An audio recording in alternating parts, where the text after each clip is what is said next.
വളരെ ആഴത്തിൽ നിങ്ങളൊന്ന് ചിന്തിച്ചാട്ടെ. ഒരു വിശ്വാസി അല്ലെങ്കിൽ ദൈവദാസൻ ദൈവദാസി എല്ലാവരും വെറുക്കപ്പെടുവാൻ, കുറ്റം ചുമത്തപ്പെടുവാൻ, അല്ലെങ്കിൽ നിന്ദാപാത്രമായി തീരുവാൻ അനേകർ അതിൽ പെട്ടുപോകുന്നു. കാരണമാകുന്നത് എന്താണ്?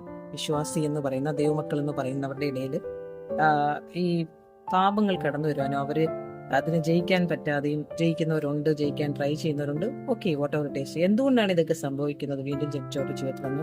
ഈ പയറിലൂടെ നമുക്കൊരു നല്ല ഉപമ ദൈവം എന്ന് തരികയാണ്. നിങ്ങൾ തന്നെ വളരെ ശ്രദ്ധിച്ചു നോക്കിക്കോളൂ.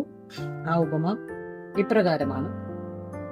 ഈ കാണുന്ന ഒരു പയർ വളർന്നു വന്നതാണ്. ഓക്കെ, സോ എല്ലാവരും വളർന്നു വന്നു. ഇത് വളർന്നു വന്നു, ഇത് വളർന്നു വന്നു, ഇത് വളർന്നു വന്നു, എല്ലാവരും വളർന്നു. പക്ഷെ ഇന്ന് ഞാൻ നോക്കുമ്പോൾ ഇതൊരു വ്യത്യസ്തമായൊരു പയറാണ്. കാരണം ഇതിന് പുറത്തോട്ട് വരാൻ പറ്റുന്നില്ല. കാരണം ഈ മണ്ണിങ്ങനെ പൊതിഞ്ഞു വെച്ചിരിക്കുകയാണ്. അതിന്റെ റൂട്ട് നോക്കിക്കേ, താഴോട്ട്. പക്ഷേ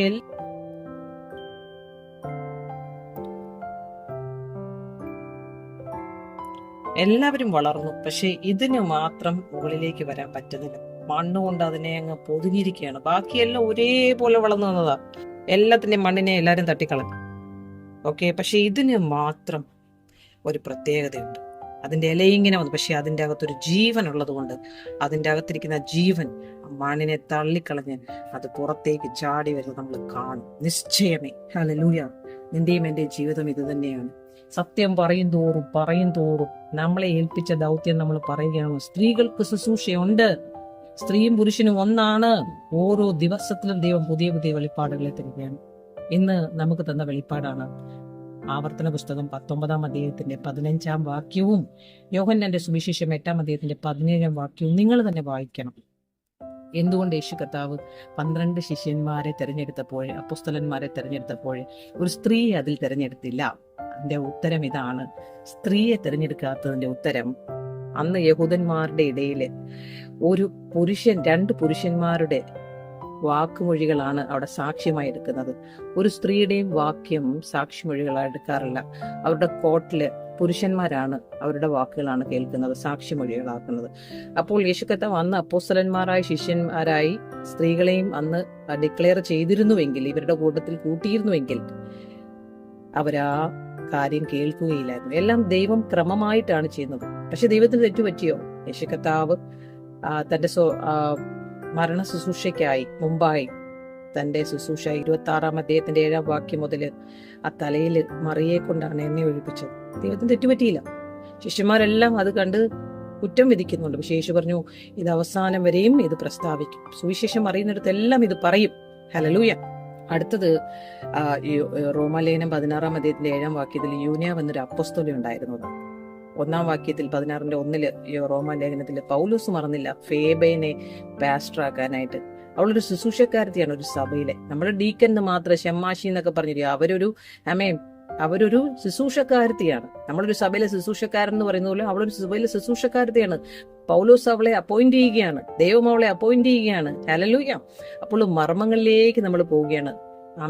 ഒരു യൂറോപ്പില് ആദ്യത്തെ സുവിശേഷം കേൾക്കുന്നതും അവിടെ ഒരു സഭ ഉണ്ടാകുന്നതും ലുദിയയിലൂടെയാണ് നമ്മൾ കാണുന്നുണ്ട് അപ്പോസ്തല പ്രവൃത്തിയിൽ.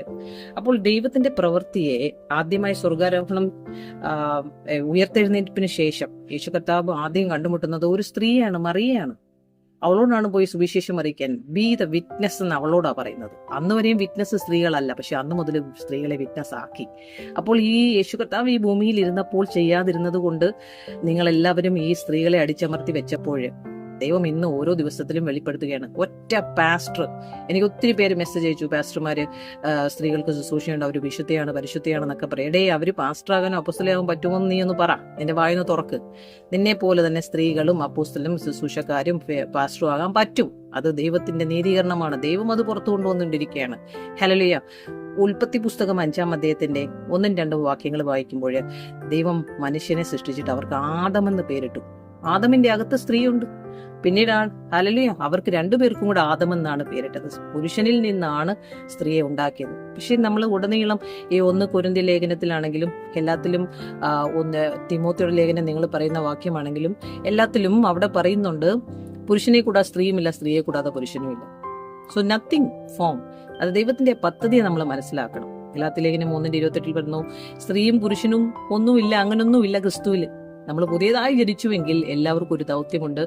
എൻഡ് ഓഫ് ദ ടൈം ആണ്. ദൈവത്തിന്റെ പദ്ധതിക്കായി എല്ലാവരും എഴുന്നേൽക്കണം. ദെബോറയായി, എസ്തേറായി, ലുദിയായി, യൂനിയാവായി, പ്രിസ്കില്ലയായി, മറിയയായി, വളരെ ഇന്നുവരെയും ലോകം കണ്ടിട്ടില്ലാത്ത രീതിയിൽ സ്ത്രീകളെ ദൈവം ഉപയോഗിക്കാൻ പോവാണ്. ദൈവത്തിന്റെ പ്രവചനമാണ്, ദൈവം എന്നോട് സംസാരിച്ചതാണ്. Hallelujah. A woman can be a pastor, woman can be apostle, woman can be evangelist, woman can be a teacher, എല്ലാം. ഹല്ലേലൂയ. സോ എസെക്കിയേൽ 17 പറയുന്ന വാക്യങ്ങൾ താഴ്ന്നതിനെ ഉയർത്തി, ഉയർന്നതിനെ താഴ്ത്തുന്ന ദിവസങ്ങളാണ്.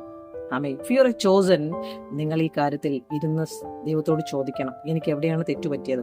ഈ പാസ്റ്റേഴ്സ് പഠിപ്പിച്ചതിൽ എവിടെയാണ് തെറ്റുപറ്റിയത്? എന്തുകൊണ്ടാണ് ബൈബിൾ കോളേജുകളിൽ യൂനിയാവ് അപ്പോസ്തലയാണെന്ന് പറയാതിരുന്നത്? ഒരു അപ്പോസ്തലയ്ക്ക് എല്ലാ ശുശ്രൂഷയും ചെയ്യാം. 1 കൊരിന്ത്യർ 12:28 പറയുന്നു, അപ്പോസ്തലന്മാർ ഒന്നാമത് സഭയിൽ നിന്ന്. അപ്പോൾ സ്ത്രീ ഒന്നാമതുണ്ട്. പുരുഷന്മാരുടെ കൂട്ടത്തിൽ ദൈവമാക്കി വെച്ചു അവരെ. ഇത് പറയുമ്പോൾ തെറ്റെവിടെയാണ്? നിങ്ങൾ എഴുന്നേൽക്കുക, സ്ത്രീകൾ എഴുന്നേൽക്കണം, സ്ത്രീകൾ ഉണരണം. സുവിശേഷം മാത്രം പറഞ്ഞ് സൂം മീറ്റിംഗിൽ വെള്ളസാരി എടുത്തുകൊണ്ട് ഇങ്ങനെ ഇരുന്നാൽ പോരാ. ഹല്ലേലൂയ. നിങ്ങൾ സ്നാനം കൊടുക്കണം, നിങ്ങൾ കമ്മ്യൂണിറ്റി, നിങ്ങൾക്കൊരു പാസ്റ്ററാണ്, നിങ്ങൾ അപ്പോസ്തല വെളിയും തെരഞ്ഞെടുപ്പ് ഉള്ളവരെല്ലാം എഴുന്നേൽക്കണം. അതാണ് ഞാൻ പറഞ്ഞത്. കർത്താവ് നിങ്ങളെ സഹായിക്കട്ടെ. Never give up. God bless you. Keep going.